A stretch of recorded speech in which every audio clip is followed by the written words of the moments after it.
సాధారణ ఖైదీల కవిత అంటే ఏం చేయాలి? తిహార్ జైల్లో కూడా ఒక ప్యాలెస్ కడతారేంది? తిహార్ జైల్లో ప్యాలెస్ కట్టలేరు కదా, సాధారణ ఖైదీలాగానే ఉండాల్సి వస్తుంది.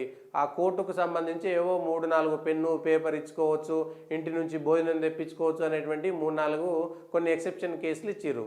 అది కోర్టు ద్వారా వచ్చిందే, అది కోర్టు ద్వారా వచ్చిందే.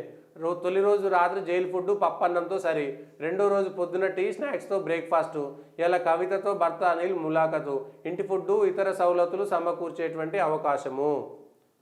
తిహార్ జైల్లోని తర్వాత ఇంటి ఫుడ్ తింటుంది, జైలు ఫుడ్ తింటుంది, ఇతర సౌలతులు ఎందుకు? ఇంకా నేను తప్పు చేయలేదు, అసలు ఏమి తీసుకోలేదు, అసలు లిక్కర్ స్కామ్కు నాకు సంబంధం, ఫ్యాబ్రికేటెడ్ కేసు అనే చెప్తున్నారు తప్పితే నేను తప్పు చేయలేదనేటువంటి మాట ఎక్కడ కవిత గారు చెప్పడం లేదు.